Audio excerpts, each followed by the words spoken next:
Welcome to ASP Stuff Radio, the internet radio show where we talk about trivial stuff like ant infestations and fish farts, and much heavier stuff like unauthorized spying on American citizens and asteroids that might collide with Earth and wipe out a species of animal like the non-avian dinosaurs 66 million years ago. Whoa, this is heavy. Today is Friday, June 21st. I'm your host and wannabe special counsel, Alberotle. Steveocrates and Pauledo are on assignment. They're figuring out sophisticated methods of preventing a space rock from hitting our planet. In fact, an asteroid named 2006 QV89 is expected to fly by Earth this September. But you never know, an almighty being might accidentally sneeze and change its path of destruction. So, Steveocrates and Pauledo are hard at work, creating what appears to be an egg projectile device to knock this massive space rock away from heading towards our planetary home. This episode is a continuation of the Alberotle report on the corrupt foundation of Russiagate, a 4-part series and deep dive analysis of the Trump-Russia collusion conspiracy. Part 3 will dig further into the roots of the Steele dossier and how it made its way to the press and various government agencies. We'll then wade into the subterranean world of the Russiagate scandal, in particular, how unauthorized surveillance tactics or spying on Americans provided the basic framework of the Trump-Russia collusion narrative. But first, if you enjoyed this special episode or any of our previous episodes, please help support our small independent podcast on our website, aspstuffradio.com, or directly at paypal.me/aspstuffradio donate. Your contributions will help us keep producing more informative and entertaining stuff for your listening pleasure. Thank you for your support. Part 8. Glenn Simpson and the Dossier. The origins of the Steele dossier go deeper, and it may shed light on why it is an unverifiable document. To further elaborate this claim, here's an audio clip of a presentation by Dan Bongino, an American conservative radio show host, author, politician, and former Secret Service agent. Bongino's speech is based on a book that he co-wrote with 2 other authors called Spygate, the attempted sabotage of Donald Trump. The event took place in November 2018 at the David Horowitz Freedom Center Restoration Weekend in Florida. I'm going to read to you another headline. You need to write this down because this one's going to blow your mind. Any of you read the dossier? You haven't, right? Not many people have. You should. If you haven't read the dossier, don't you worry. Because the dossier was already written back on April 17th of 2007. You're like, what do you mean? I don't get it. It's 2017, right? No, I didn't get that wrong. It's written right here in the Wall Street Journal on April 17, 2007. Who's the author of this critical Wall Street Journal piece? Glenn Simpson and Mary Jacoby, his wife. Glenn Simpson, the purveyor of Fusion GPS. The article is called, How Lobbyists Help Ex-Soviets Woo Washington. Folks, I dare you to take a moment and read that piece. Put it next to the dossier. It's the same thing. It's the same story. It was written 11 years ago. Glenn Simpson clearly had this information about Russian influence in Washington. He wrote 10 years ago. Read the names in the article. You know who appears in this article? Paul Manafort, all of these players. Bongino's research can be confirmed by a couple of sources, one of which is from Andrew C. McCarthy, an American columnist who wrote an article in March 2019 published in the National Review. McCarthy states that the Russiagate scandal emerged not entirely from the British ex-spy Christopher Steele's top-secret sources in the Russian government, but from a series of stories that Fusion GPS co-founder Glenn Simpson and his wife Mary Jacoby co-wrote for the Wall Street Journal well before Fusion GPS existed, and Donald Trump was simply another loudmouth Manhattan real estate millionaire. Recall that Glenn Simpson is the co-founder of Fusion GPS, the firm that was hired by the DNC and the Clinton campaign to conduct opposition research on Trump, just after Paul Manafort joined the Trump campaign. Simpson had already done extensive research on Manafort and his corrupt financial transactions and historical ties with Russian oligarchs and Kremlin-linked entities in his April 2007 Wall Street Journal article, How Lobbyists Help Ex-Soviets Woo Washington. And so when Trump announced in March 2016 that Manafort would be his campaign manager, the DNC and Clinton campaign were thrilled knowing that, quote, Manafort's past connections with the Russians might pay some real political dividends, end quote. In other words, Christopher Steele, who was employed by Simpson, would incorporate various pertinent pieces of information from Simpson's old document into the dossier in order to build a convincing case against Paul Manafort, which would therefore establish a connection and promote the false collusion narrative between Russia and the Trump campaign. Another article written by Lee Smith of Real Clear Politics confirms the collaborative effort between Steele and Simpson. Smith describes Simpson's testimony to Congress that, quote, he, Simpson, was at least a co-contributor to the Manafort sections of the Steele dossier, end quote. Smith continues, a congressional investigator asks Simpson if it's fair to characterize the research he was doing as kind of a separate track of research on the same topic that Steele was researching. I wouldn't say it was completely separate, says Simpson, because, for instance, on some subjects I knew more than Chris. So when it comes to Paul Manafort, he's a longtime U.S. political figure about whom I know a lot. But his reporting, so there may have been some bleed between things I told him about someone like Manafort. Smith continues, quote, if there was bleeding on the subject of Manafort, it is reasonable to conclude that there was bleeding elsewhere too. Maybe some of the research or information in the dossier was material that Simpson, unlike Steele, would not have recognized as disinformation targeting the Trump campaign, unquote. No wonder the dossier could not be validated. It is founded on a report that was 10 years out of date. Therefore, the Trump-Russia investigation was not even based on current or even real official intelligence. On August 22, 2017, Glenn Simpson was questioned for 10 hours about his role in the creation of the Steele dossier by the Senate Judiciary Committee in a closed-door meeting. However, Simpson rejected a subpoena from the House Judiciary Committee and pleaded the Fifth on October 2018 to House Republicans who were seeking his testimony on the role his company, Fusion GPS, played in launching an investigation into Trump's presidential campaign. According to Representative Mark Meadows, quote, Simpson has to have a reasonable apprehension of criminal prosecution in order to validly invoke the Fifth. You cannot just invoke the Fifth to avoid answering congressional questions, unquote. What does Glenn Simpson have to hide? Glenn Simpson, he was working for the Democrats, the Clinton campaign. He got information from Russians. That information was fed into the FBI, Glenn Simpson was spreading that information out to the press, and now we know that Glenn Simpson was actually meeting with the FBI long before he testified to Congress that he was meeting to the FBI. So this is somebody who likely lied to Congress, should probably be prosecuted, which is most likely why today he pled the Fifth and refused to testify before Congress. Part 9. Leaking the Dossier and FISA Abuse.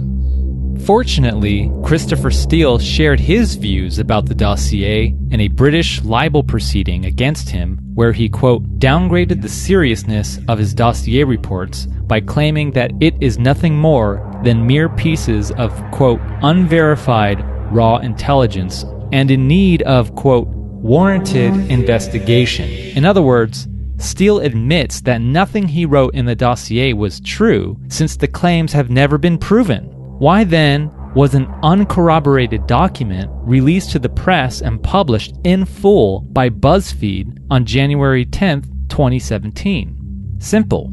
To promote a false collusion narrative between the Trump campaign and Collusion. In addition to the efforts of Glenn Simpson of Fusion GPS, who hired Steele, and Perkins Coie, the law firm representing the Clinton campaign and the DNC, Steele was instructed to not only talk with U.S. corporate journalists, but also knowingly and willingly give or leak the series of unverified memos to the media, such as the New York Times, the Washington Post, Yahoo News, the New Yorker, CNN, and Mother Jones. More startling is the fact that Christopher Steele met and communicated with various officials of the FBI, Department of Justice, State Department, and Congress. I will only mention a few of these meetings. Steele contacted, met, and discussed the dossier with Bruce Orr, one of the highest-ranking officials in the Department of Justice. Bruce is married to Nellie Orr, an expert on Russia and Eurasia who began working for Fusion GPS sometime in late 2015. Nellie also used to work as an independent contractor for the CIA. Bruce Orr would also meet with then-Deputy FBI Director Andrew McCabe and FBI lawyer Lisa Page, where the information from the dossier was shared and discussed. In addition, Steele provided the dossier to Perkins Coie lawyer Michael Sussman, who then transmitted or leaked the information of the dossier to FBI Chief Counsel James Baker and several journalists. The dossier was even leaked to Sir Andrew Wood, a former British ambassador to Russia, who was briefed about the dossier by Steele and later conveyed the information to the late Republican Arizona Senator John McCain, who sent his longtime associate David Kramer of the McCain Institute to meet with Steele in November 2016. Kramer eventually provided a physical copy of Steele's dossier to none other than BuzzFeed reporter Ken Bensinger, who was the first to publish the dossier. John McCain would later admit in a January 11, 2017 statement that he had personally passed the dossier to then FBI Director James Comey, even though he was, quote, unable to make a judgment about its accuracy, unquote. Perhaps the most alarming revelation comes from another National Review article written by Andrew McCarthy, where he states, although even Steele acknowledges that his claims were unverified, American intelligence officials were using them to brief congressional leaders. That is, using them as if they were refined American intelligence reports. In circular reinforcement, the congressional leaders were then referring the unverified reports to the FBI and demanding further investigation. This form of circular reinforcement is apparent with respect to the unverified claim in the so-called refined American intelligence report about Carter Page, then Trump campaign advisor, who was falsely accused of meeting with top Kremlin operatives in Moscow. On September 23, 2016, Michael Isakoff, a chief investigative correspondent at Yahoo News, wrote a news article about Carter Page's alleged service to the Kremlin entitled, U.S. Intel Officials Probe Ties Between Trump Advisor and Kremlin. It was around this time that the Obama Justice Department and the FBI were seeking a Title I Foreign Intelligence Surveillance Act probable cause order, or FISA warrant, authorizing electronic surveillance on Carter Page from the FISA court in the final weeks of the election. Electronic surveillance, one of the strongest forms of privacy invasion, includes watching a person's texts, emails, phone calls as they occur in real time. McCarthy rightly points out that, quote, the warrant could only have been issued if the Justice Department persuaded a federal judge that Page was in fact functioning as an agent of Russia while engaged in clandestine activity that violated federal criminal law, unquote. Although most FISA warrants are, quote, used only to target foreign nationals in the United States, if the target is a United States person, the department attorney must establish that the person is acting as the agent of a foreign power and engaged in conduct that violates U.S. criminal statutes, unquote. Thus, the FBI must submit accurate and valid evidence of criminal activity to the judges of the FISA court in order to authorize the warrant against Page. But we know that the intelligence report contained unverified and inaccurate information written by Steele and Simpson, including the false claim that Carter Page was acting as a Russian agent who collaborated and conspired with operatives in Moscow. Essentially, the FBI and DOJ intentionally misled and convinced the FISA court to issue a warrant to surveil Page, since they were aware of the uncorroborated claims contained in the report. In fact, James Comey conceded before the Senate Intelligence Committee that the information in the dossier was, quote, salacious and unverified.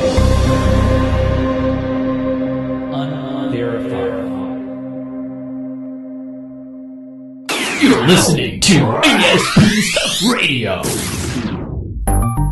It is important to note that the FBI also failed to mention to the FISA courts that the Steele dossier was a politically motivated and uncorroborated negative opposition research document paid for by the Clinton campaign and DNC on behalf of their law firm Perkins Coie. In fact, the FISA application, quote, does not name Trump or Clinton or Fusion GPS or Simpson or Steele, nor the important details of the political background in which the dossier was constructed.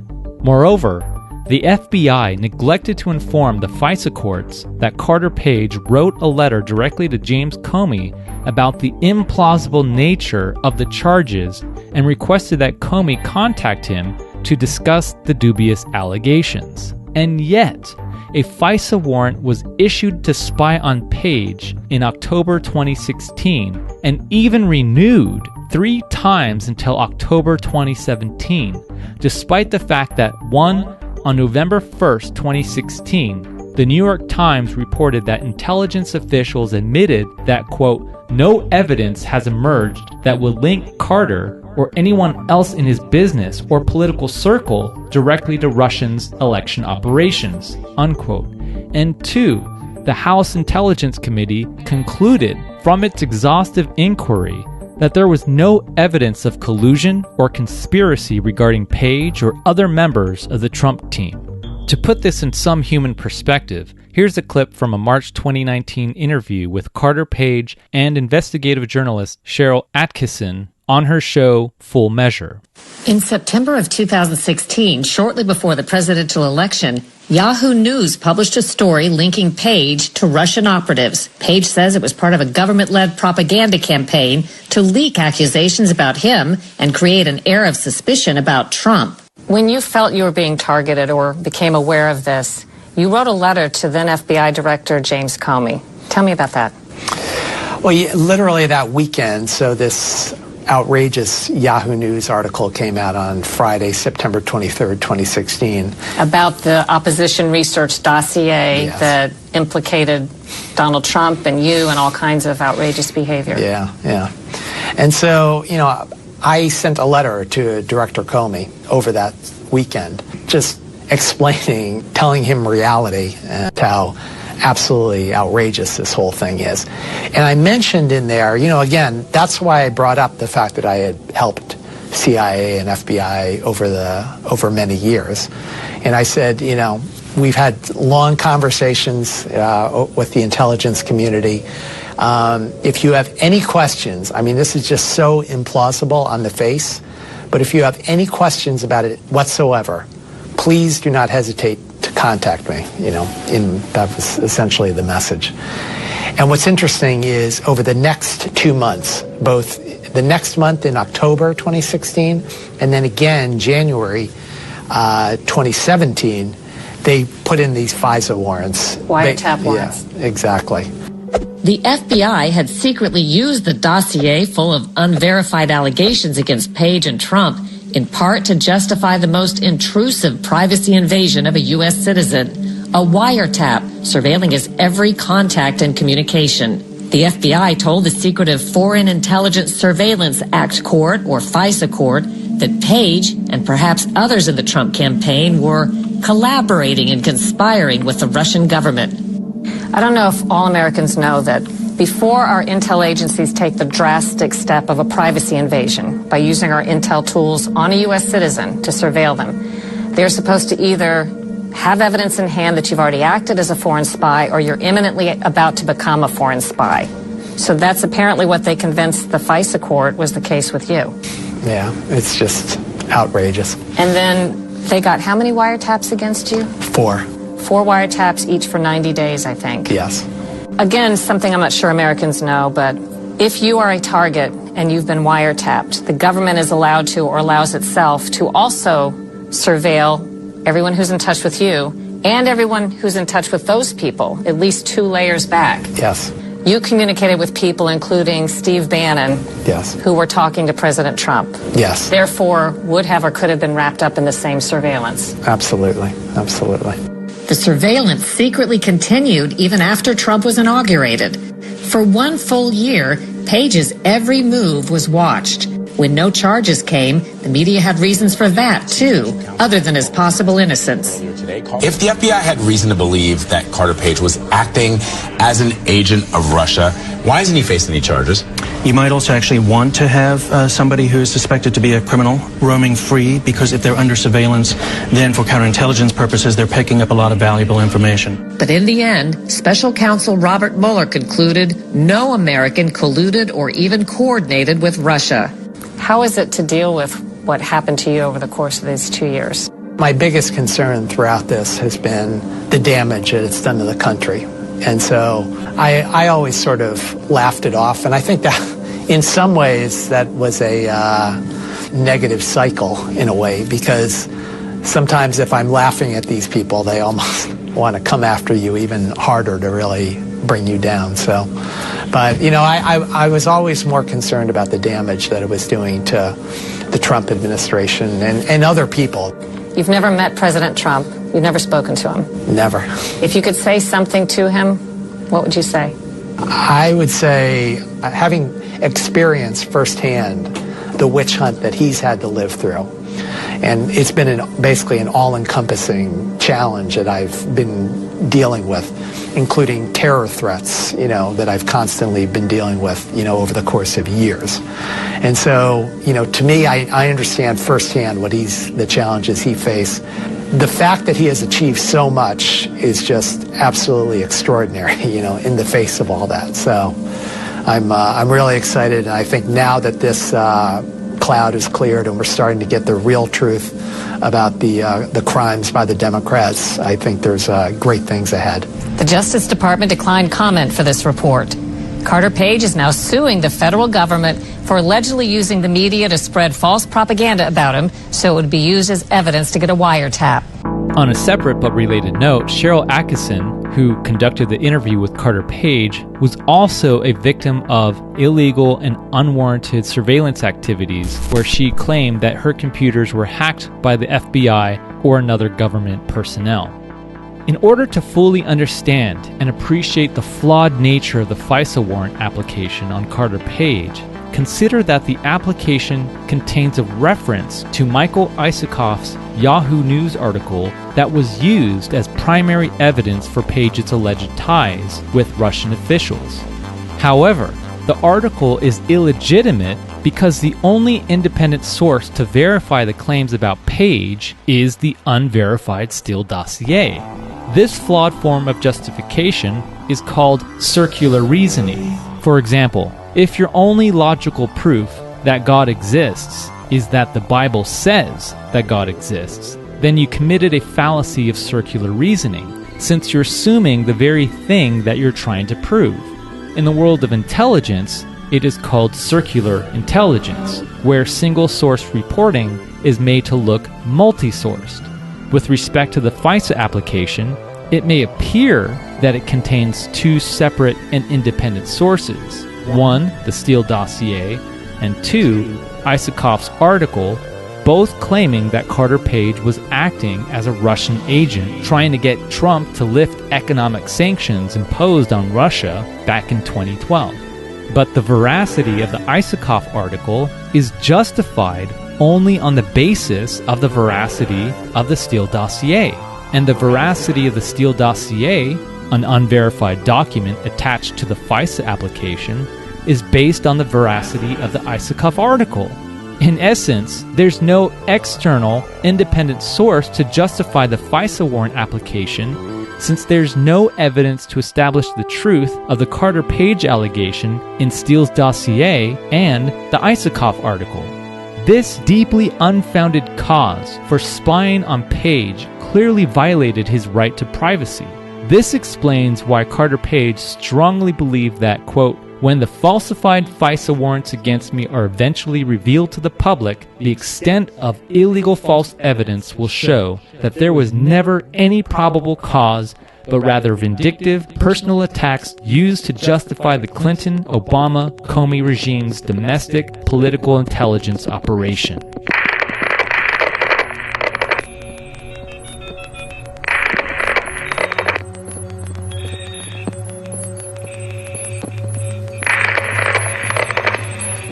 Part 10. You say surveillance, I say spying.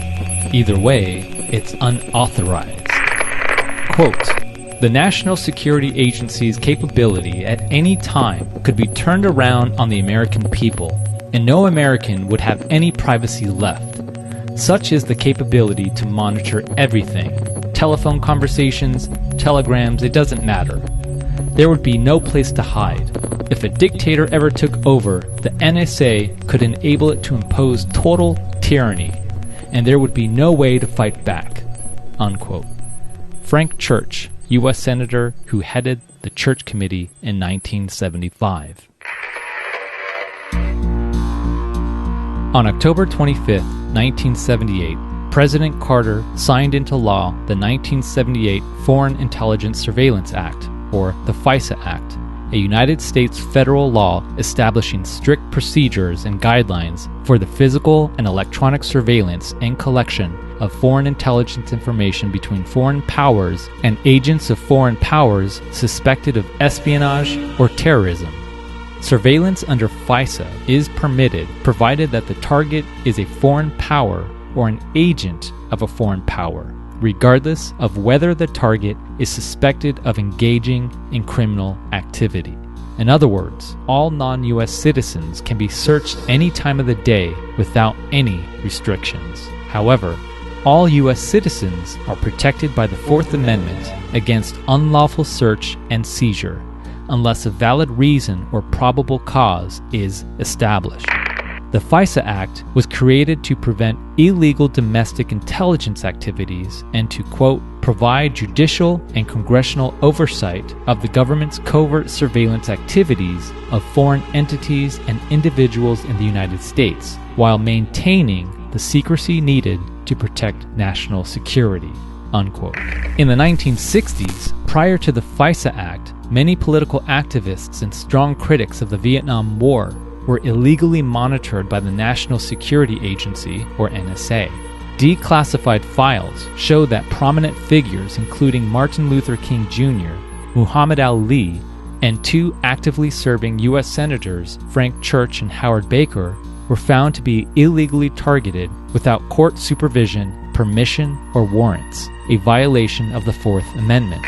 Even widely known journalists such as Tom Wicker of the New York Times and Art Buchwald, a popular satirical writer for the Washington Post, were victims of unlawful wiretapping. According to Ed Pilkington of The Guardian, quote, in total, some 1,650 individuals were tracked by the NSA between 1967 and 1973, though the identities of most of these people remain unknown, unquote.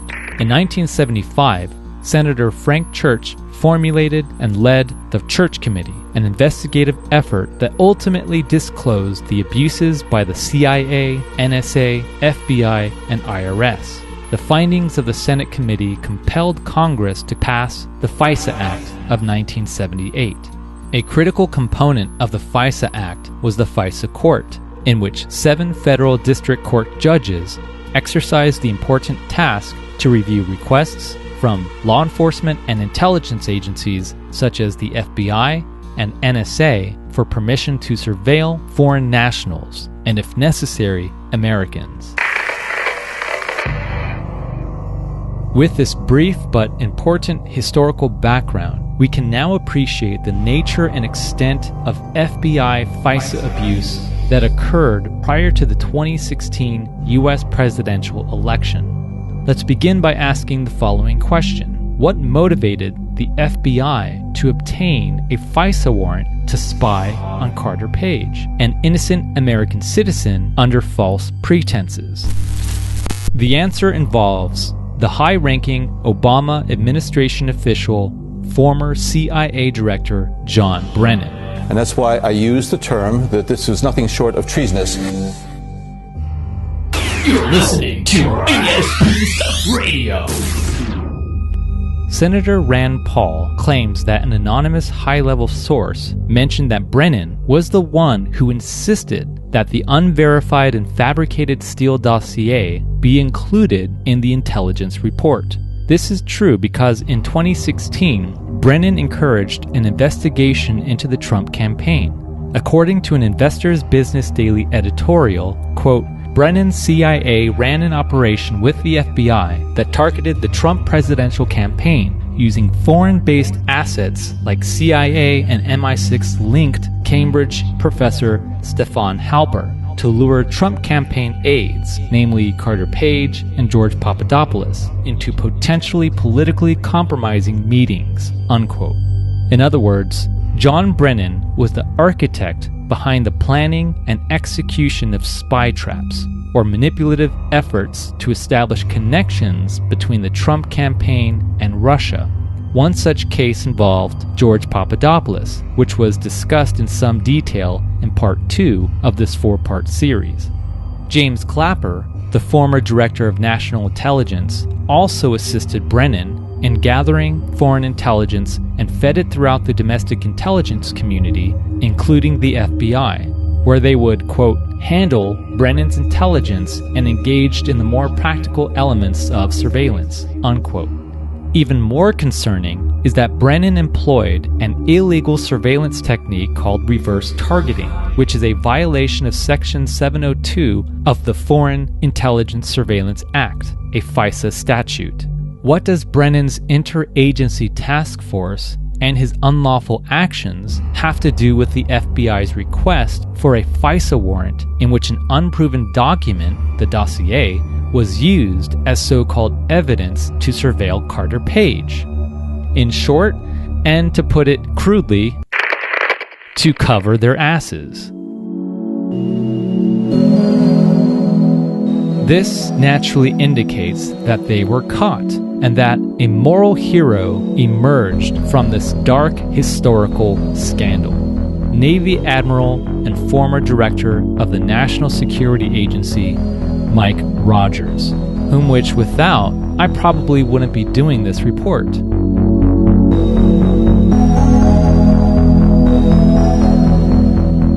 The FISA warrant was a smokescreen for Brennan's clandestine operation, a cover to retroactively justify illegal surveillance procedures. The biting paradox, of course, is that the means to obtain the warrant was corrupt and unlawful, especially considering the FISA court had been lied to. Here's a 7-minute audio clip of Dan Bongino, who explicates this alarming situation in some detail. The first plan they do to hit the Trump team, folks, is they learn to manipulate these about queries in the NSA database. The NSA has a database of a whole boatload of information, metadata, texts, that kind of stuff. How it works is too complicated in the time I have. But what you can do is you can query that NSA system and you can get a whole lot of information. To say a bit more on this notion of about queries, the NSA, CIA, and FBI are permitted to query information in government databases by using a variety of search terms that follow specified guidelines and procedures. The target of a query or search must be a non-US person located abroad, and the purpose of the search must be vital to national security or to obtain foreign intelligence information about non-US persons. The problem is that anyone can manipulate about queries in such a way to collect information about U.S. persons without judicial oversight, that is, without a warrant. Well, what happens? The Obama administration figures out that through unmasking, in other words, wiretapping people, pretending they're targeting foreigners, and then querying information in this database, that they can get all the political opposition research in the world that they need against the Trump team. It's beautiful. No one's going to call them out. The media is on their side, right? But there's a good guy in this. There's a white hat. Somebody in the government sniffs this thing out. That's why I tell you, this wasn't plan A. This was the plan.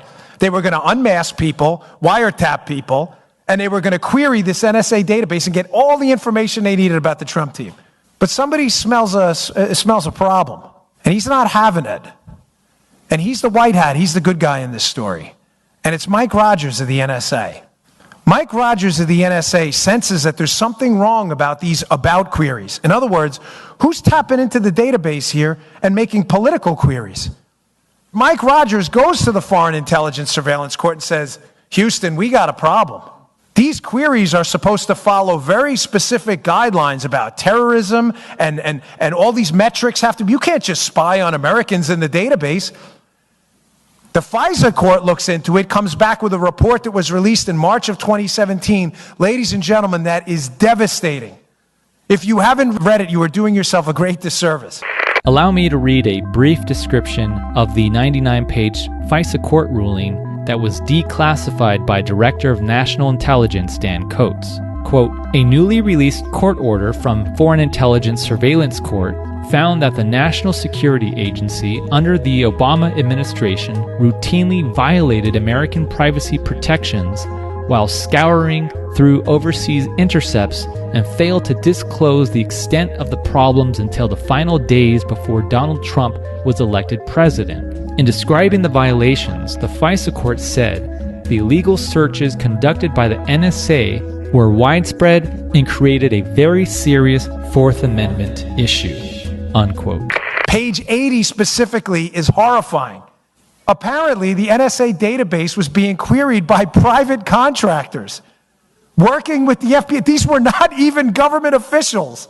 People within the government were using private contractors to query information they had no judicial or legal authority whatsoever to look at.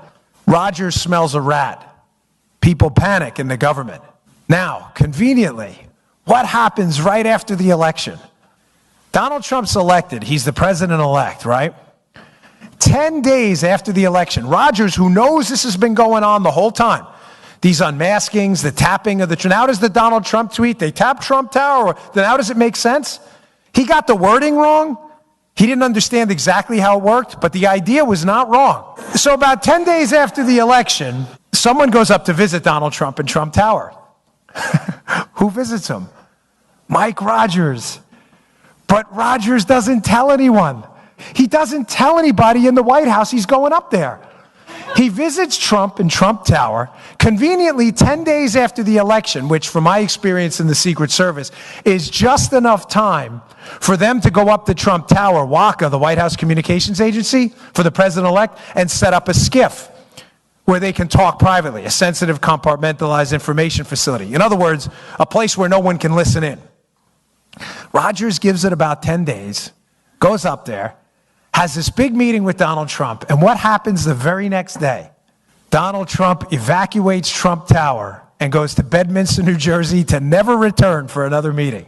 The very next day, the Obama administration comes out and calls for somebody to be fired. Who's that somebody? Mike Rogers. The Obama administration knows Rogers is the good guy and fills Trump in on this entire debacle. He probably goes up there and says, brother, they're spying on you, like right now. He doesn't know, but now he does. So he leaves. All of a sudden, people start resigning from the federal government after that. You know who also resigns? Bob Hannigan. Now, who's Bob Hannigan? Bob Hannigan is the head of the GCHQ, which is the British NSA. Well, why do you think the head of the British NSA would resign right after that Rogers meeting, right after Trump finds out about this massive spying operation? I'm going to tell you why right now. I'm going to read to you a headline. This is from CNN. April 14th, 2017. British intelligence passed Trump associates' communications with Russians on to U.S. counterparts. So not only is the United States government in Plan A weaponizing its intelligence community to listen in and computer search the Trump team to hurt them during the campaign for political oppo, they're working with the British and the Australians to pass information about the Trump team onto the Obama administration. Don't take it from me. Take it from CNN. To clarify Bongino's remark about Robert Hannigan, Bob Hannigan was the former head of the British intelligence agency, GCHQ, Britain's equivalent of the National Security Agency, or NSA. Hannigan flew to Washington, D.C. to personally pass material to John Brennan on alleged communications between associates of the Trump campaign and Russian officials, most likely information involving George Papadopoulos' meetings with Alexander Downer, Joseph Misfit, and Stefan Halper. However, Hannigan broke standard protocol since he's required to discuss any and all sensitive material with Mike Rogers, then director of the NSA and main point of contact for sharing intelligence. In other words, Hannigan's U.S. counterpart was not CIA Director Brennan. It was NSA Director Mike Rogers. And since Mike Rogers was unaware of Brennan's secret operation, it follows that Hannigan probably resigned after learning that Mike Rogers reached out to Trump to inform him about Brennan's FISA abuse, namely the About query violations in the NSA database. They find out about this. Now, this thing breaks down about halfway through. They move on to Plan B. They realize Rogers is onto them. They're like, hey, folks, we better ease up on the unmasking and the tapping into the database. People are getting caught. This is probably not good. We're leaving a massive paper trail. And what if we lose, right? They move on to Plan B. Plan B is Crossfire Hurricane. They say, well, listen, if we can't spy on them illegally, let's just spy on them legally. We have this beautiful thing called the FISA court, where we can walk into the FISA court, we can get a warrant on somebody, and when you get a warrant on somebody in the Trump team, they have this beautiful thing for the Obama administration called the two-hop rule. Meaning, if I spy on you, and you're a member of the Trump team, I can hop to everybody you emailed, and then everybody they emailed. So basically, all I need to do is get a FISA warrant on the guy cleaning the floors in Trump Tower, and I've got everyone. Because if he emailed his boss and his boss emailed Don Jr., I get everybody. Beautiful, right? Not really. Because they were stupid. They were dumb. And they screwed up. The problem with the FISA court, unlike the unmaskings and the tapping into the database, is they had to produce actual evidence in front of a judge. There was a judge in a FISA court that needed evidence that the Trump team was working on behalf of a foreign power, but critically doing it in violation of at least one U.S. law. Folks, they had nothing. They had zero. Do you understand they, to this day, have absolutely zero? They had zero evidence at all. They had nothing on collusion. So what does the FBI and the State Department and the DOJ do? They say, well, we don't really have any evidence. Let's just make it up. We've got this guy we worked with in the past, this guy Christopher Steele. There you have it. In order to legally spy on the Trump campaign, the FBI needed a FISA warrant, but they needed evidence of criminal activity. Since they did not have any evidence, they fabricated the Steele dossier, in particular the collusion narrative about Carter Page, a low-level Trump advisor, working as an alleged agent of Russia. At this point, it's important to criticize the claims made by the FBI and Justice Department about Trump himself not being a suspect or the subject of an investigation. Here's James Comey testifying before the Senate Intelligence Committee on June 8, 2017, that Trump was not under investigation. The chairman walked you through a number of things that the American people need to know and want to know. Number one, obviously, we all know about the active measures that the Russians have taken. I think a lot of people were surprised at this. Those of us that work in the intelligence community, it didn't come as a surprise, but now the American people know this, and it's good they know this because this is serious and it's a problem. I think, secondly, I gather from all this that you're willing to say now that while you were director, the President of the United States was not under investigation. Is that a fair statement? That's correct. All right. So that's a fact that we can rely on at this Yes, sir. time. Okay. This is a misleading claim given that the two-hop rule, which has its origins in the Patriot Act after 9/11 and signed into law by President George W. Bush on October 26, 2001, is an extensive dragnet surveillance capability. To explain how this works, J.E. Dyer of Tablet Magazine, an American Jewish online magazine founded in 2009, states that in the case of Carter Page, investigators can hunt through his communications going back several years before that date and can use their license to hop to probe the first and second order of correspondence linked to him at any point during that period in the same fashion. Links from the past can then be exploited going forward.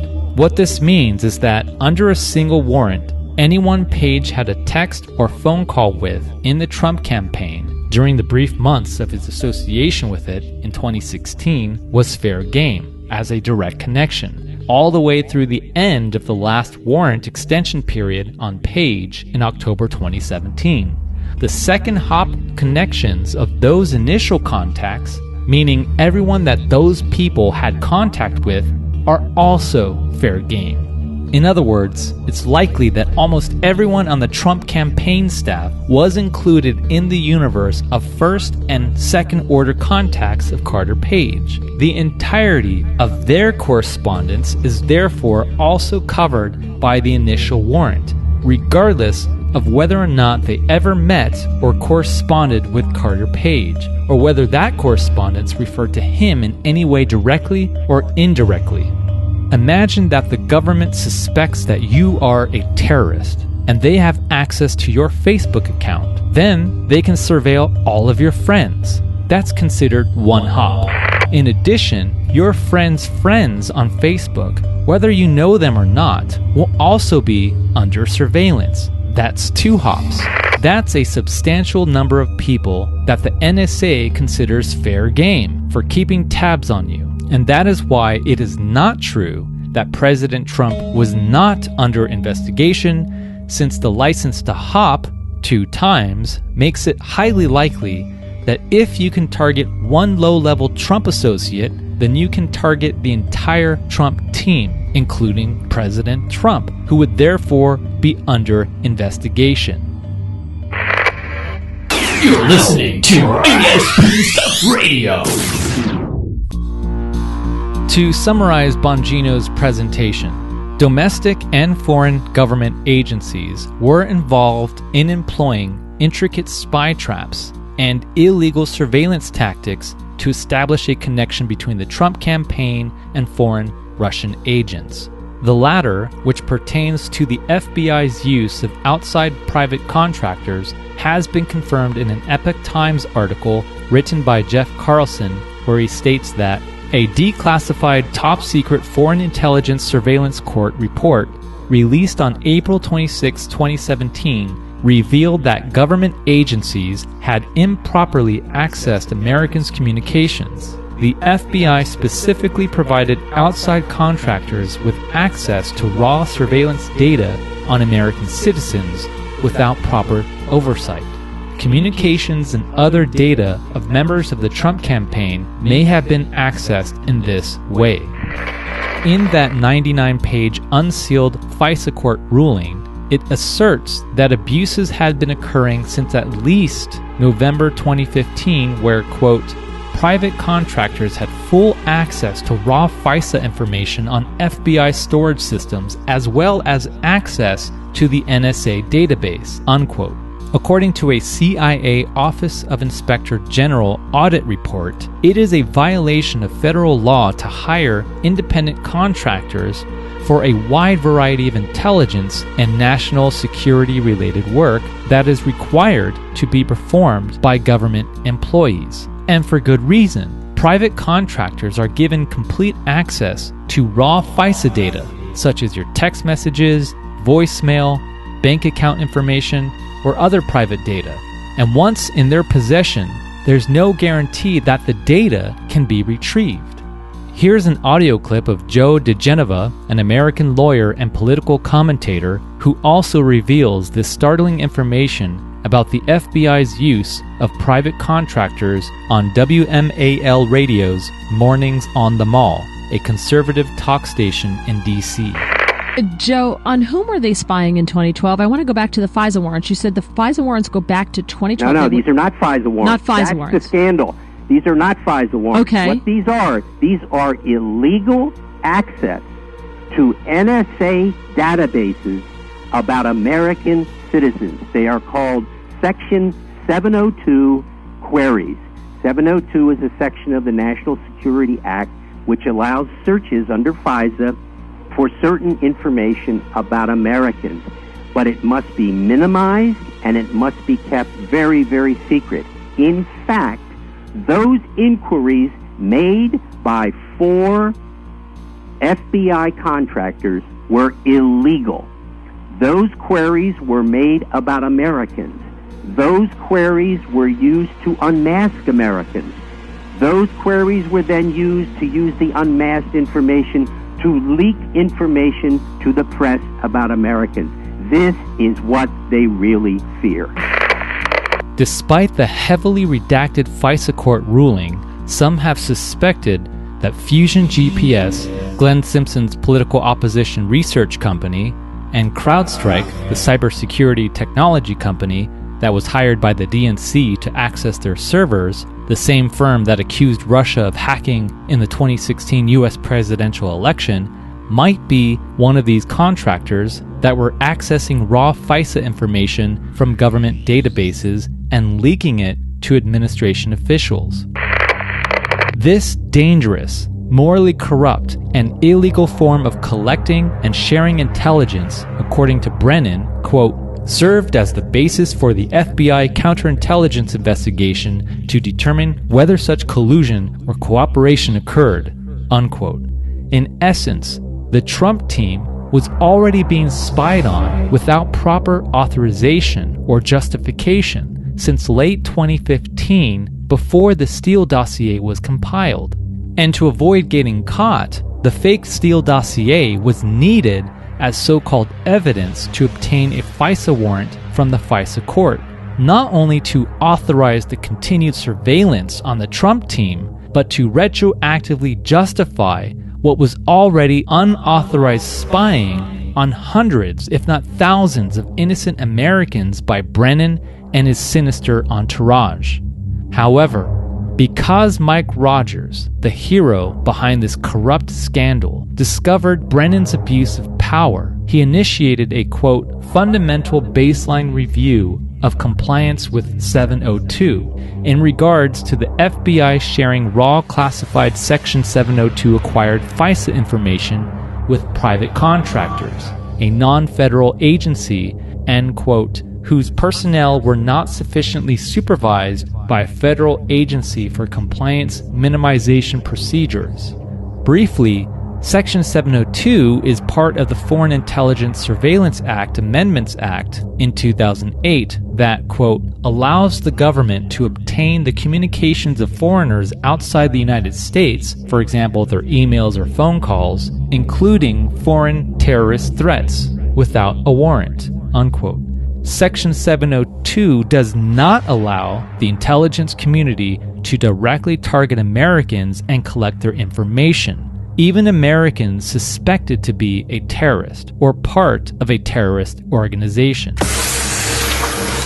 Due to Mike Rogers' compliance review, the FBI and DOJ had to cover their tracks and figure out a way to legally justify their surveillance on Carter Page, and therefore the Trump team given the license to hop.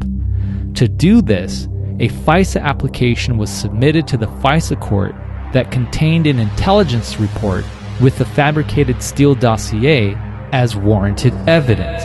Fortunately for the DOJ and FBI, the FISA court was not yet aware of the violations from the 702 NSA compliance audit submitted by Rogers, because John Carlin, the Assistant Attorney General and head of DOJ's National Security Division, intentionally failed to disclose despite knowing about Rogers' compliance review of FISA abuse. In addition, former Director of National Intelligence James Clapper recommended that Obama fire Mike Rogers when he was about to present his findings to the FISA court.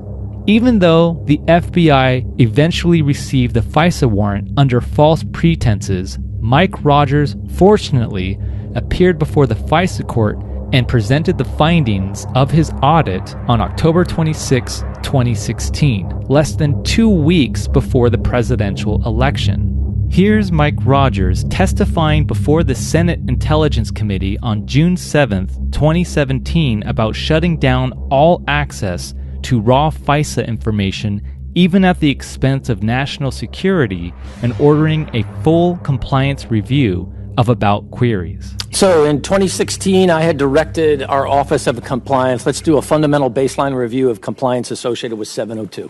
At the end of October, I think it was something like the 26th of October, and we informed the court, we have a compliance issue here, and we're concerned that there's an underlying issue with the technical solution we've put in place. We told the court we were going to need some period of time to work our way through that. The court granted us that time. In return, the court also said, we will allow you to continue 702 under the 16 authorizations, but we will not reauthorize 17 until you show us that you have addressed this.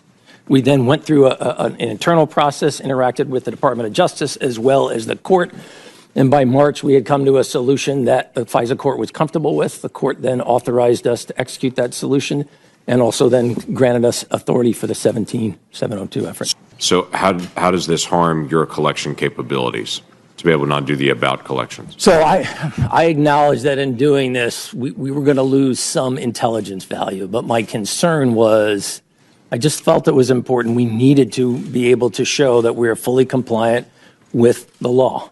And the technical solution we had put in place, I just didn't think was generating the level of reliability. And as a result of that, I said, we need to make the change. I will say this, and the FISA's court opinion also says the same thing. I also told the court at the time, if we can work that technical solution in a way it generates greater reliability, I would potentially come back to the Department of Justice and the court to recommend that we reinstitute it. And in fact, the court acknowledged that in their certification. When you say greater reliability, tell me what you mean by that. Because it was generating errors. Our Office of Compliance highlighted the specific number of cases in 2016. And I thought to myself, clearly it's not working as we think it is. We were doing queries unknowingly to the operator in a handful of situations against U.S. persons. And I just said, hey, that is not in accordance with the intent of the law. Yeah, clearly it's not only the intent, it's the actual statute Correct, itself. Right, the statute. That we protect U.S. persons from yes, this is foreign directed. So what I'm hearing from you is the accountability system worked. Yes, sir. That the issue rose up. We're collecting. We do have information on U.S. persons. We don't want to get that information. Immediately the process started going through to be able to stop it. The court then put the final stop on it. It was corrected, and then that's now cleared. Yes, sir. And in fact, we're purging the data as well. Not only have we stopped doing it, but we're purging the data that we had collected under the previous authorization. So the issue on 702, most Oklahomans that I interact with don't know the term 702. But if I ask them, should we collect information on terrorist organizations and terrorists overseas who are planning to carry out attacks on us and our allies, they don't hesitate. They say, absolutely, we should do that. Now, they don't want collection on themselves and their mom, but they absolutely want us to be able to target terrorists. And so the issue I think when we talk about 702 on this dais is a normal conversation back home that if we miss something internationally, everyone says, I thought we were doing this. Why aren't we? So I fully appreciate the civil liberties conversation and the privacy questions. Those are things I'm also passionate about. And it's very interesting for me to be able to hear from you that you're passionate about and NSA is passionate about to make sure that we're not collecting on Americans. So I appreciate that. And in this case, when it comes out in the public media that this has occurred, it actually shows the system itself worked. When there was a query going on that was collecting on Americans, it was stopped immediately, data's purged, but we're still continuing to be able to target on threats internationally. And I do appreciate that. Thank you. I appreciate you back the time. We should all be grateful of the courageous and honorable actions of Mike Rogers, the White Hat. If it were not for Rogers' lawful duty and dedicated loyalty to his country, there would have been no FISA disclosure, and we would be completely unaware of the gravity of the high-level abuse of the intelligence community under the Obama administration.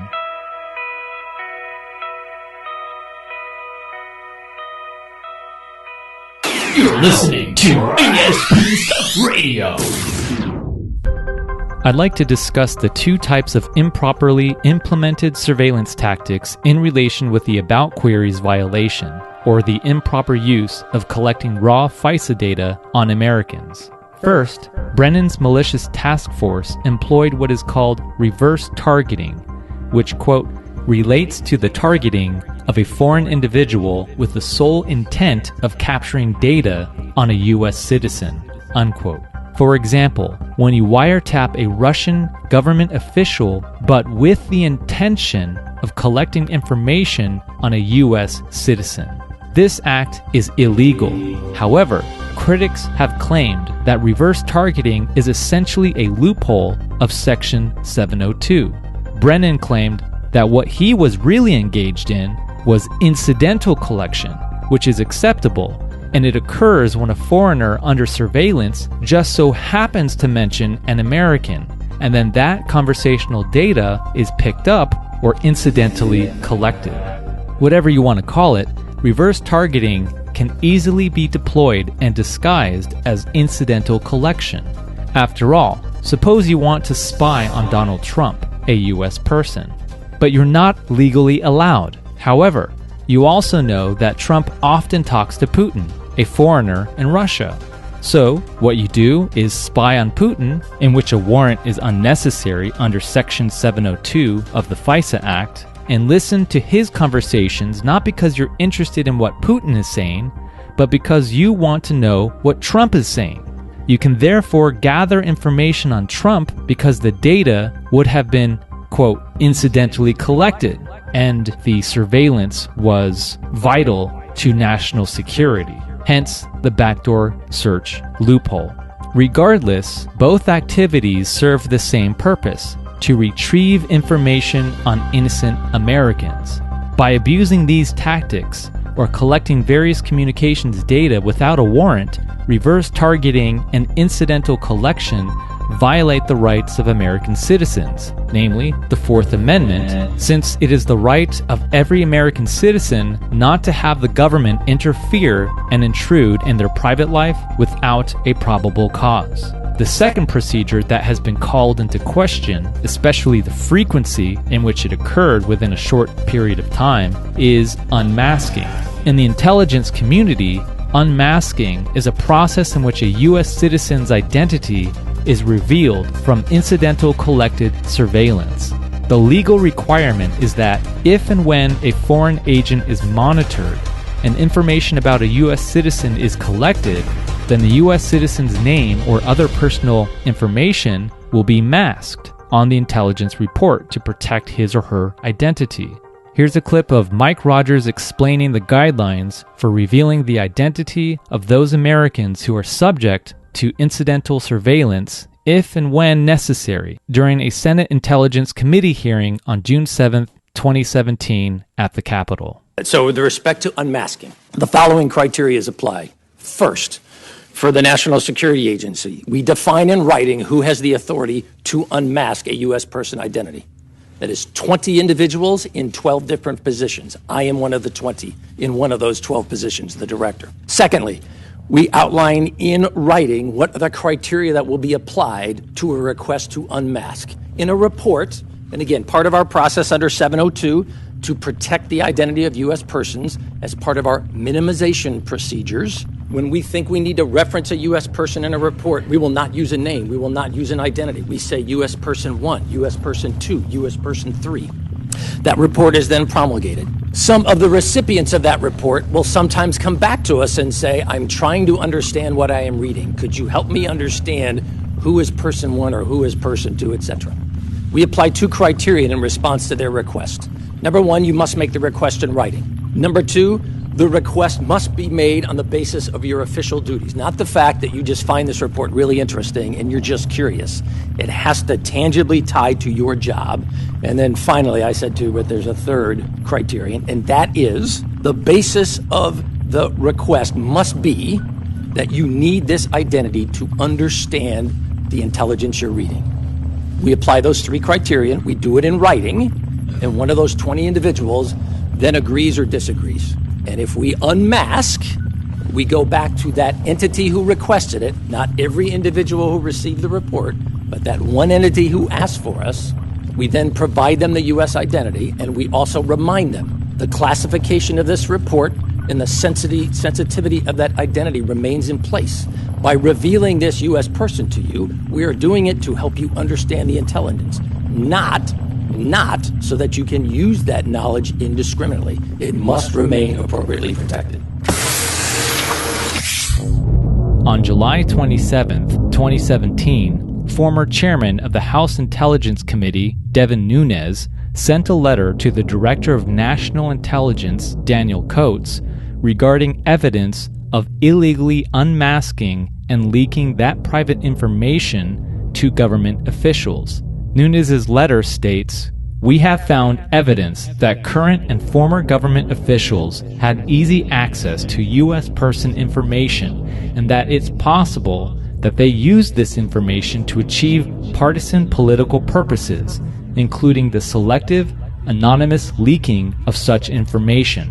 The committee has learned that one official, whose position had no apparent intelligence-related function, made hundreds of unmasking requests during the final year of the Obama administration. Of those requests, only one offered a justification that was not boilerplate and articulated why that specific official required the U.S. person information for the performance of his or her official duties." We remind every individual, if I could, once we authorize an unmasking, we authorize the unmasking only to that individual. What do I mean by that? So if we unmask a report that went to a particular individual, we don't unmask the report for everyone who got that report. Only the individual that we And they're told not to share it with they other are people. specifically told a reminder. This doesn't change the Right. classification. Yes, sir. General Flynn was caught up in a conversation with a Russian ambassador. You're familiar with that story in the press? I'm familiar with the story, yes, sir. So somebody took that information that we gained through collection with Flynn and gave it to the Washington Post. Somehow it got to the media, that's clearly. That is a crime. And that's a leak, and that is illegal, yes, sir. Okay.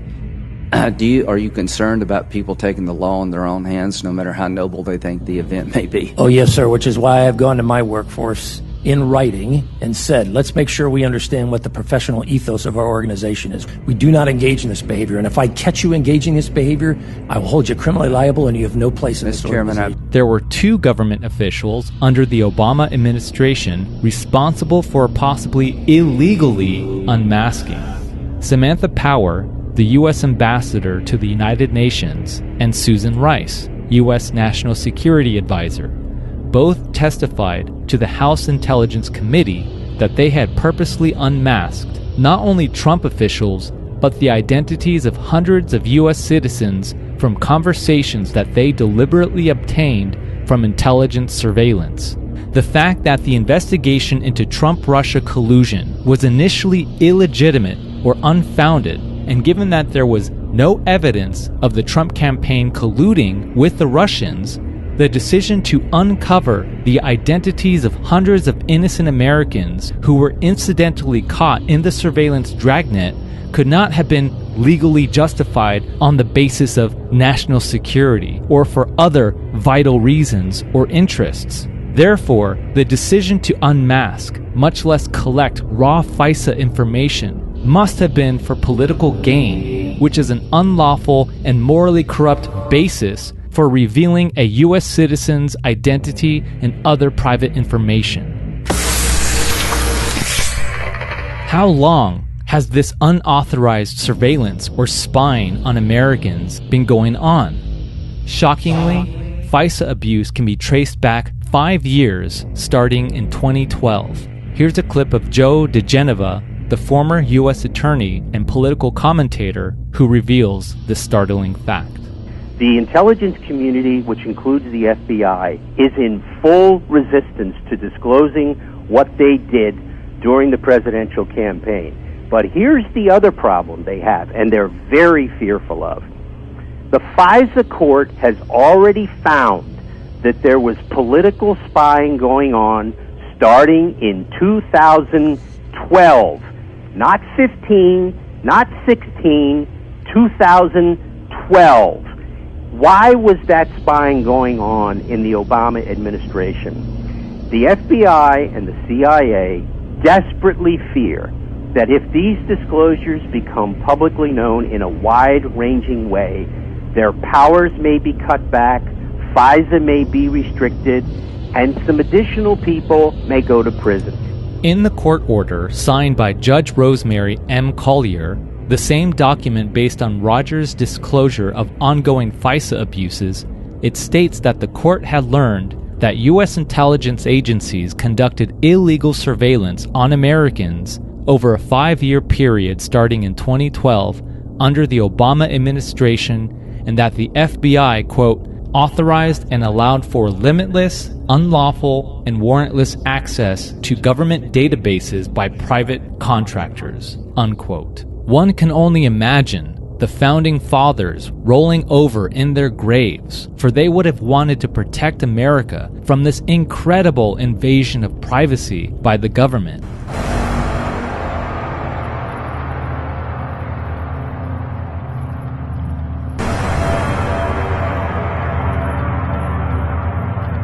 Part 11, The Whistleblower and the Hammer, a tool for surveillance.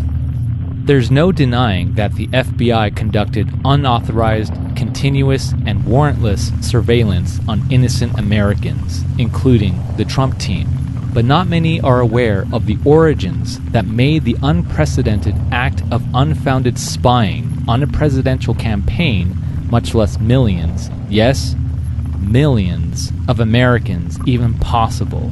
To elucidate this unsettling backstory that served as ground zero of the Trump-Russia fake narrative, here's an audio clip of Dr. David H. Janda, an author and orthopedic surgeon, who currently hosts the Operation Freedom radio show. In this March 2017 episode, Dr. Janda interviews General Thomas McInerney, a retired United States Air Force Lieutenant General, where he reads a letter from Admiral James Ace Lyons, a retired United States Navy Admiral who served as Commander-in-Chief of the U.S. Pacific Fleet and senior U.S. military representative to the United Nations. In this letter, Lyons states that, quote, Clapper and Brennan oversaw a secret supercomputer system called the Hammer.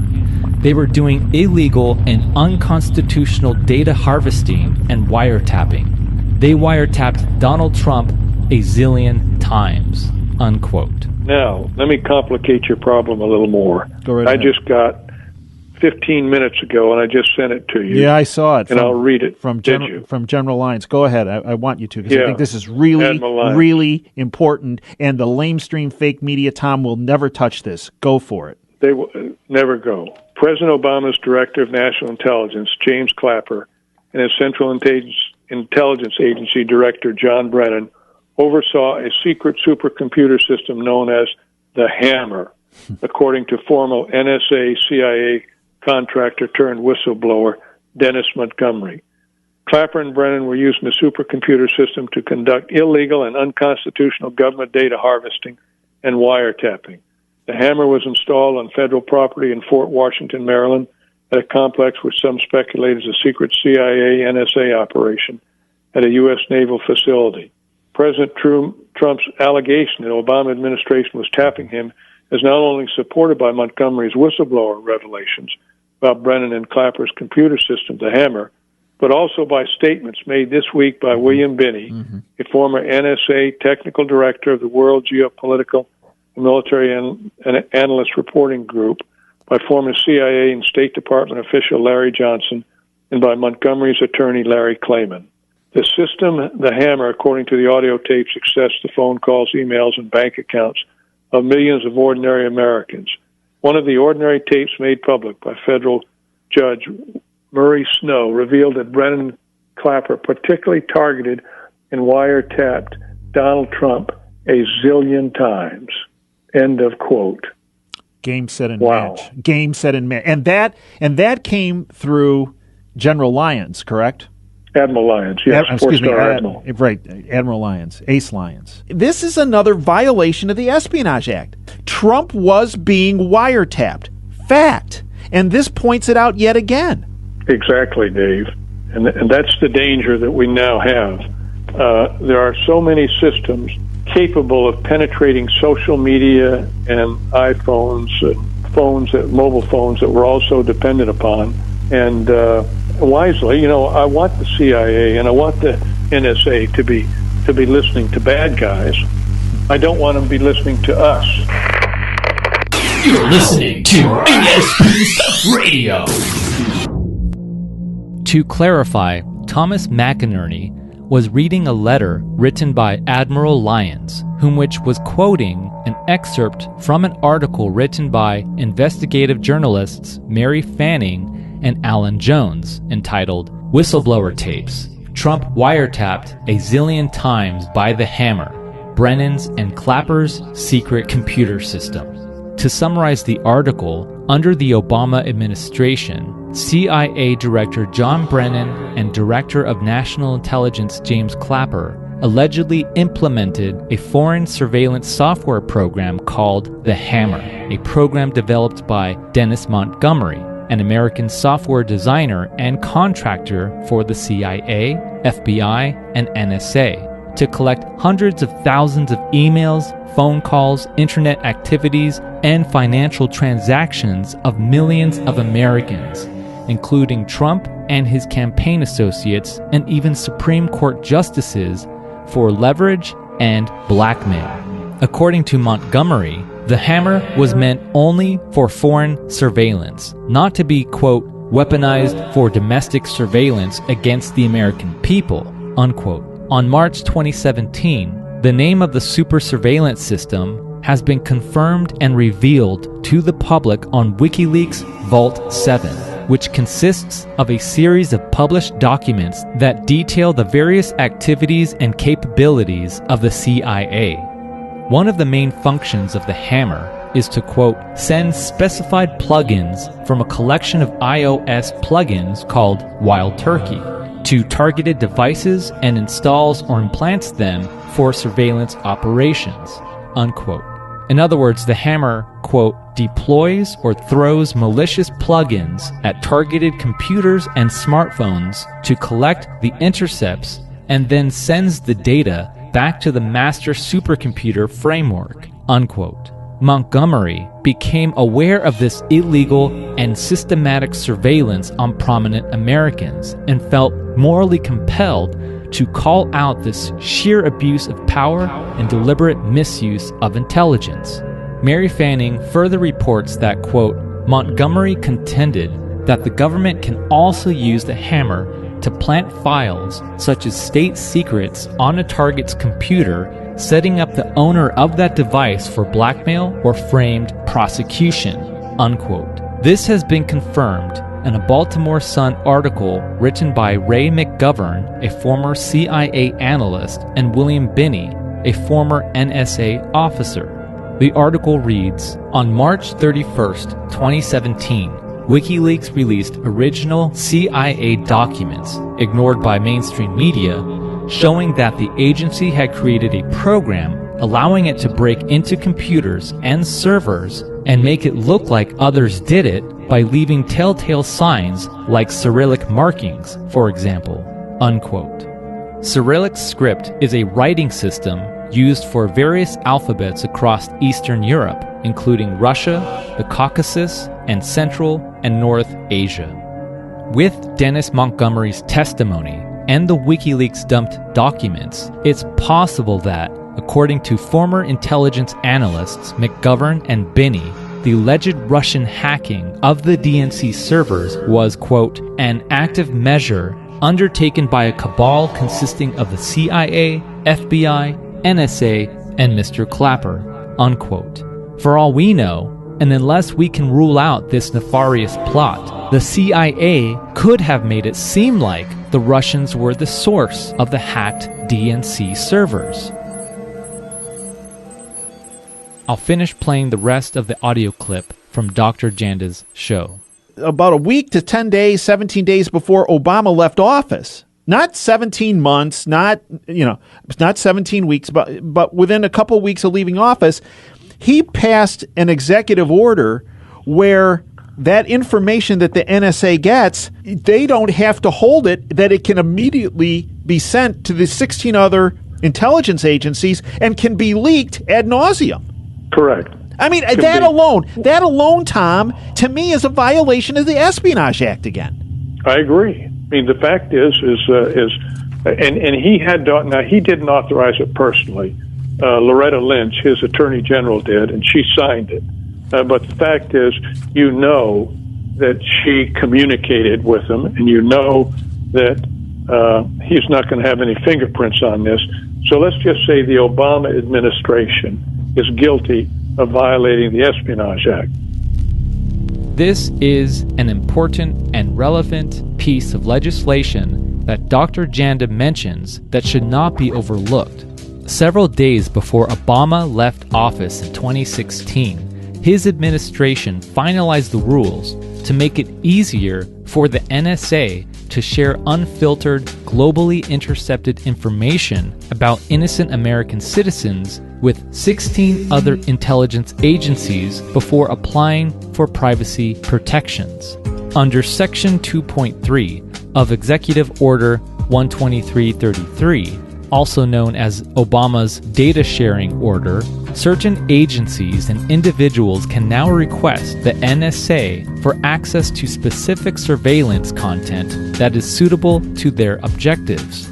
According to a New York Times article, quote, "The change means that far more officials will be searching through raw data. Essentially, the government is reducing the risk that the NSA will fail to recognize that a piece of information would be valuable to another agency, but increasing the risk that officials will see private information about innocent people."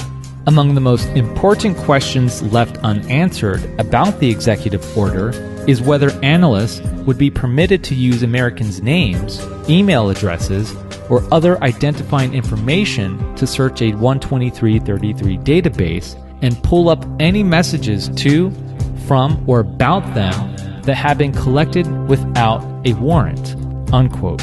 Before the executive order was passed, NSA analysts were required to filter out what they believed was irrelevant information and to mask the names of innocent Americans before sharing that information. Now, with the executive order in place, it would allow the NSA to easily share vast amounts of gathered private data without a warrant, court order, or congressional authorization with 16 other agencies, including the CIA and FBI. For example, if the NSA is looking for an individual terrorist email, the NSA will collect every single email from Google, Yahoo, and Microsoft. Any email, including yours, caught in the electronic surveillance net is collected incidentally for the purpose of finding that one terrorist email without requiring a warrant. Even more concerning is that various intelligence agencies and government officials and various departments could take advantage of Executive Order 12333 by accessing private communications and other data of American citizens and then use it for political purposes.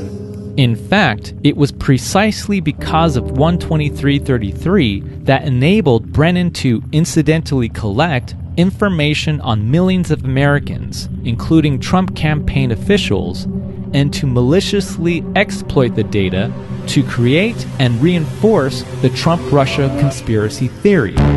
As Bongino states in his book, Spygate, quote, "The decision to expand access to personal information did not happen accidentally.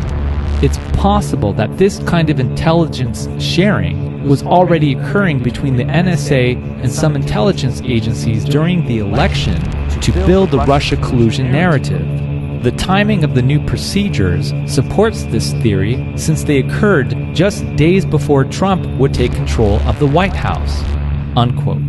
To support Bongino's claim, even though Executive Order 12333 made it easier to share intelligence across various agencies, it also limited certain types of information from going to the White House. According to investigative journalist Jeff Carlson of the Epoch Times, this may explain why Director of National Intelligence James Clapper delayed signing off on 12333 until December 15, 2016, weeks before Trump's inaugural address. In other words, Clapper wanted as much unrestricted information as possible. In fact, a former Obama administration official, Evelyn Farkas, who was once Deputy Assistant Secretary of Defense for Russia, Ukraine, Eurasia, explains, and virtually incriminates herself in a March 2nd, 2017 MSNBC interview on how the Obama administration, quote, gathered and disseminated intelligence on the Trump team. I was urging my former colleagues and, frankly speaking, the people on the Hill, get as much information as you can, get as much intelligence as you can before President Obama leaves the administration. The Trump folks, if they found out how we knew what we knew about the Trump staff's dealing with Russians, they would try to compromise those sources and methods, meaning we would no longer have access to that intelligence. We have very good intelligence on Russia. So then I had talked to some of my former colleagues, and I knew that they were trying to also help get information to the Hill. That's why you have the leaking. The Trump folks, if they found out how we knew, what we knew about the Trump staff's dealing with Russians, they would try to compromise those sources and methods. That's why you have the leaking. And that's a leak, and that is illegal, yes, sir. We do not engage in this behavior, and if I catch you engaging in this behavior, I will hold you criminally liable. 2 days later, on March 4th, 2017, Trump tweets, "Terrible. Just found out that Obama had my wires tapped in Trump Tower just before the victory. Nothing found. This is McCarthyism."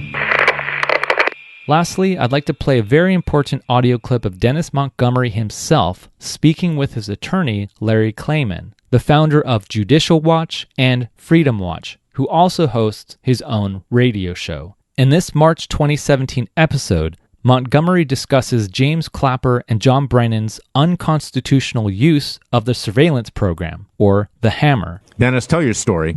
Well, I was a CIA contractor, both under John Brennan and later under James Clapper.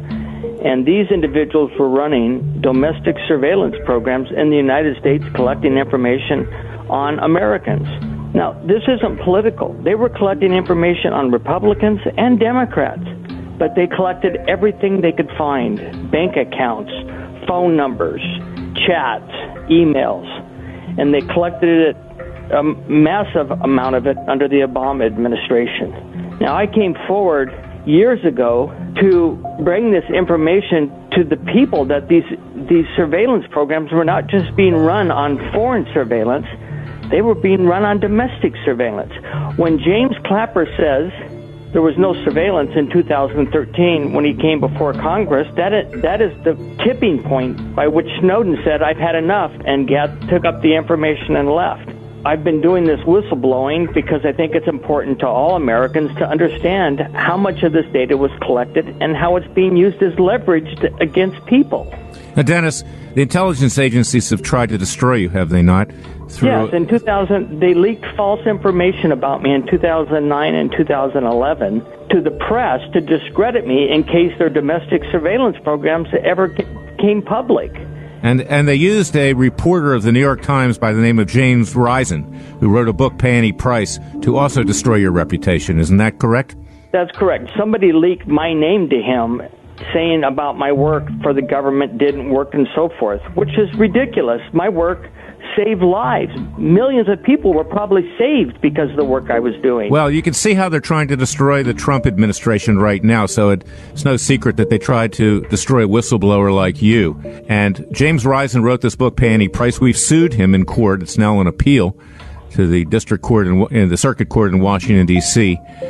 Risen came up with information that a software that you developed supposedly was the biggest hoax in American history, in effect. Obviously, that's incorrect. This is exactly what's happening in Washington today. Anybody that comes forward with truth or challenges the powers to be, these very powerful intelligence agencies get destroyed.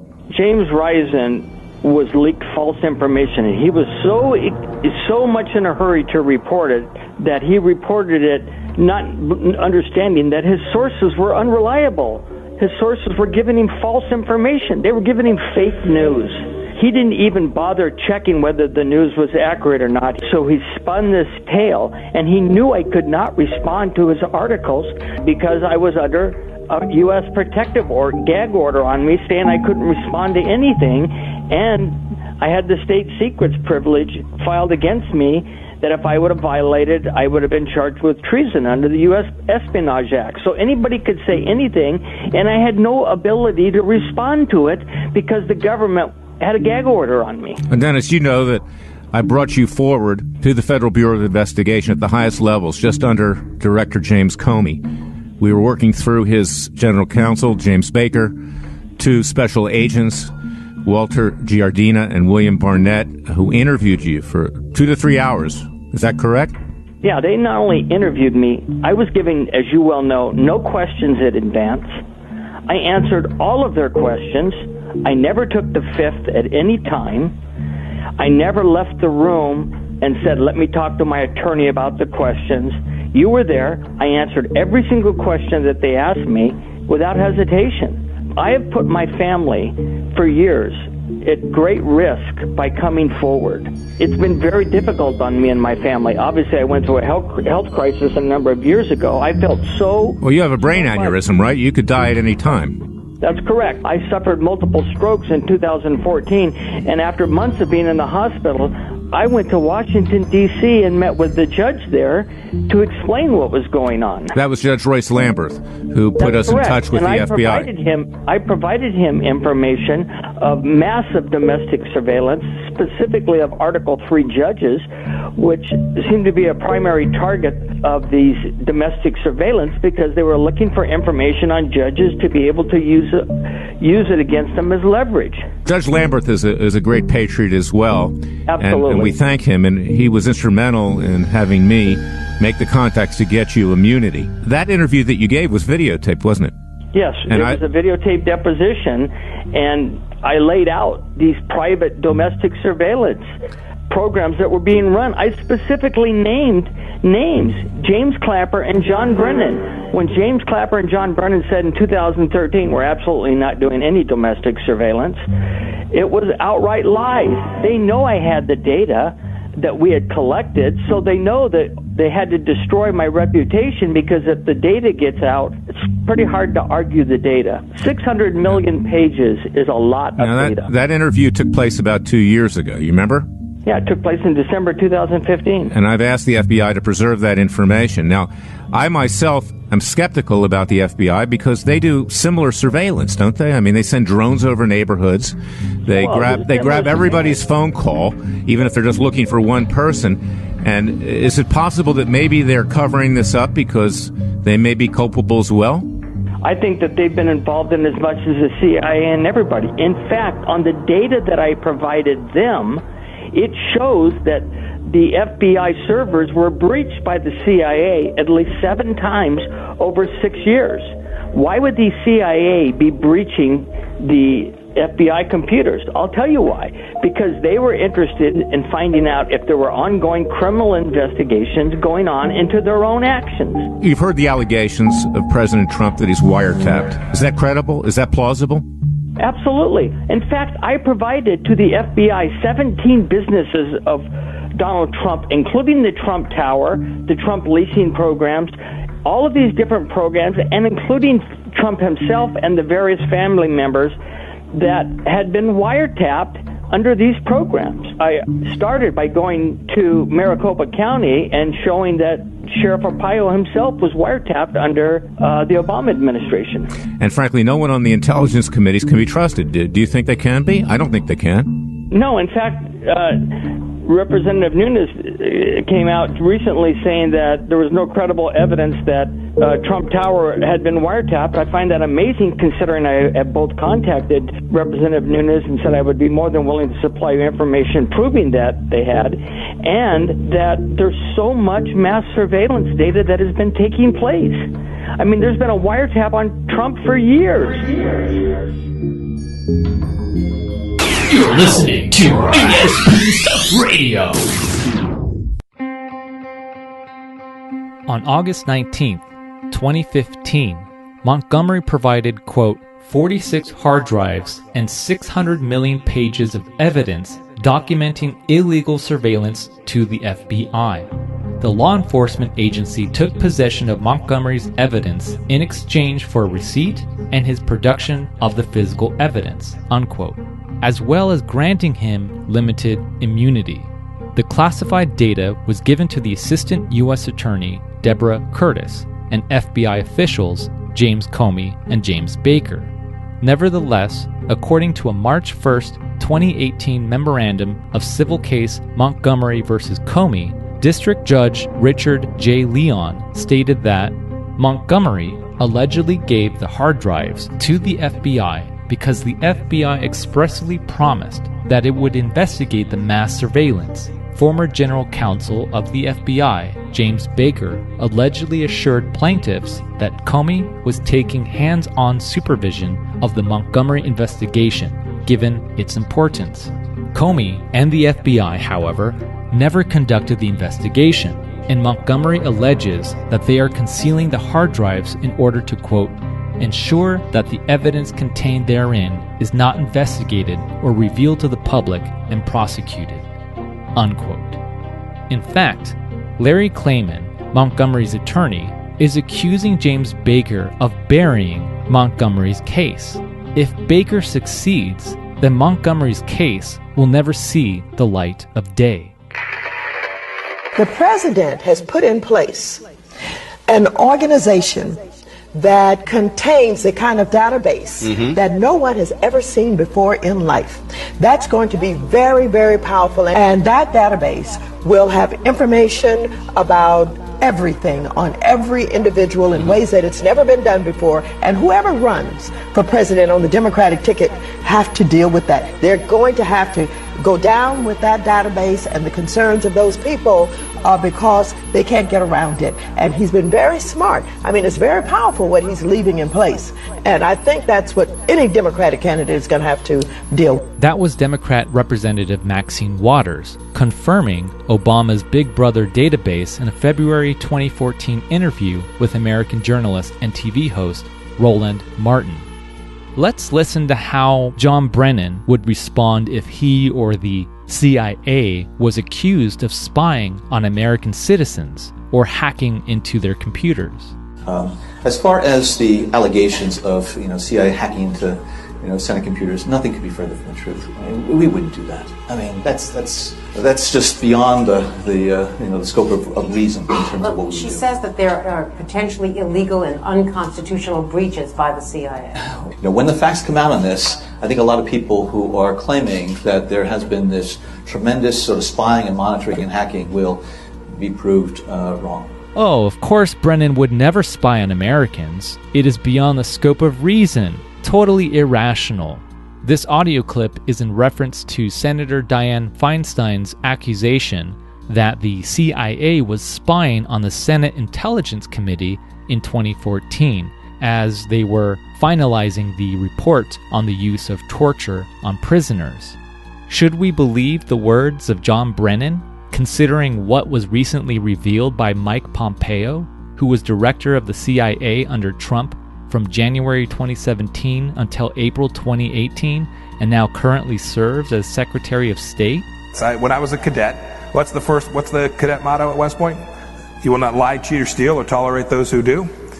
I was the CIA director. We lied, we cheated, we stole. It was like We had entire training courses.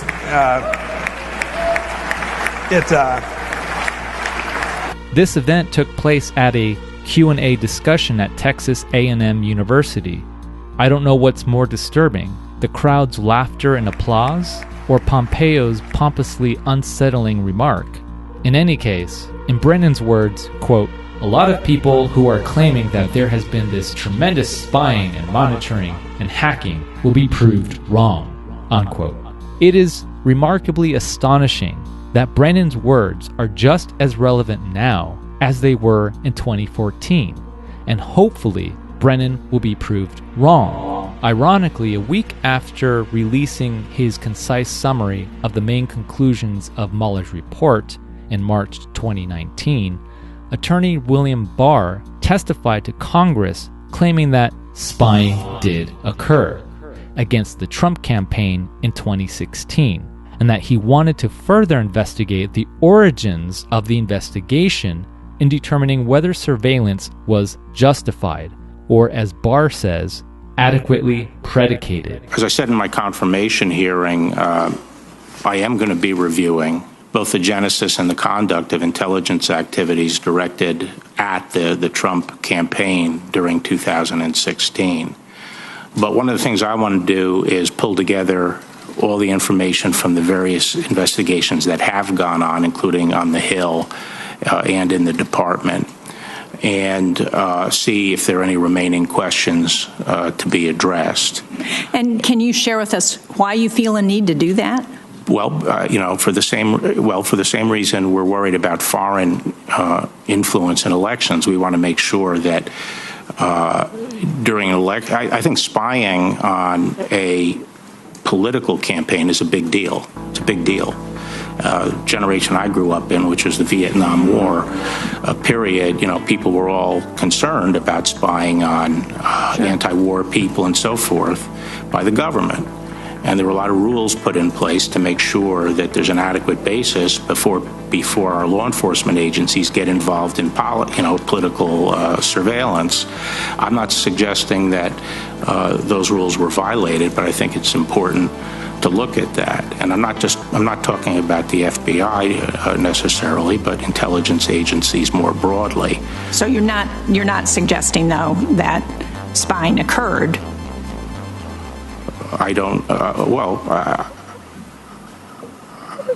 guess you could, I think spying did occur. Yes, I think spying did occur. Well, let me... But the question is whether it was adequately predicated. And I'm not suggesting it wasn't adequately predicated, but I need to explore that. I think it's my obligation. Congress is usually very concerned about intelligence agencies and law enforcement agencies staying in their proper lane, and I want to make sure that happened. We have a lot of rules about that. Naturally, Democrats were fuming at Barr's revealing comment. House Speaker Nancy Pelosi even said that Barr has gone off the rails. Let me just say how very, very dismaying and disappointing that the chief law enforcement officer of our country is going off the rails yesterday and today. He is Attorney General of the United States of America, not the Attorney General of Donald Trump. Did Barr sound like he was acting irrational or uncontrolled? The weaponization of intelligence against innocent U.S. citizens, let alone a presidential campaign, is a serious offense, but calling attention to this Orwellian act is apparently going off the rails. How do the Democrats retaliate? The House Judiciary Committee voted on May 8, 2019 to recommend a contempt citation on Barr, the ultimate goal of which is not to obtain an unredacted version of Mueller's report, as they claim, but to essentially discredit Barr and to keep him from uncovering the truth about the corrupt origins of the Russia investigation. If the truth remains hidden, then the egregious abuse of power by Brennan and the upper echelon will not be exposed to the American public nor brought to justice, thereby allowing our fundamental rights as American citizens of the United States forever violated.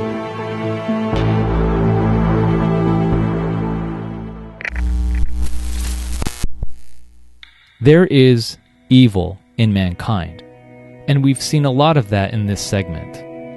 But there is also good in mankind, and that is why we should be grateful of Admiral Mike Rogers, who formally retired on May 4th, 2018. He is, as Jeff Carlson briefly put it, quote, a quiet hero, most who will never understand what he did for our country, unquote.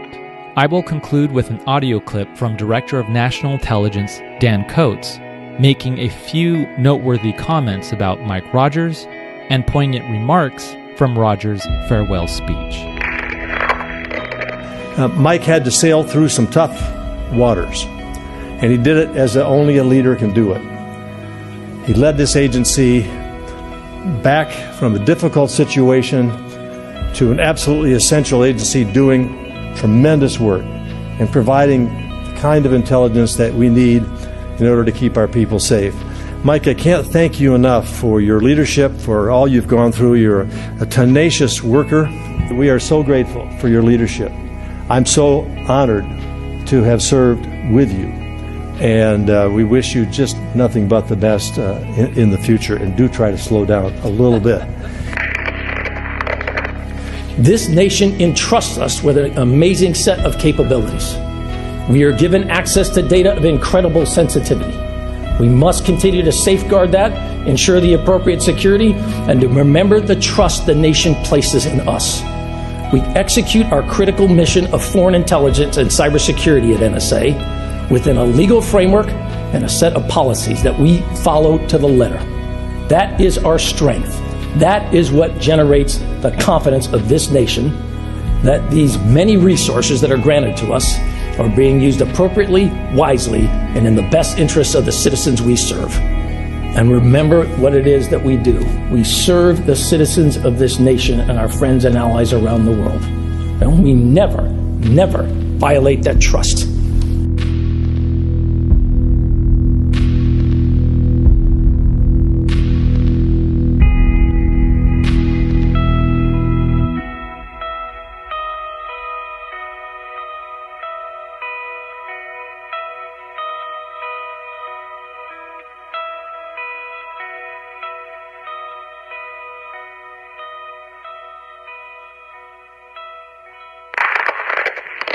If you enjoy our show, please support us at aspstuffradio.com or directly at paypal.me/aspstuffradio. Donate. Thank you for your support and thank you for listening. Listening.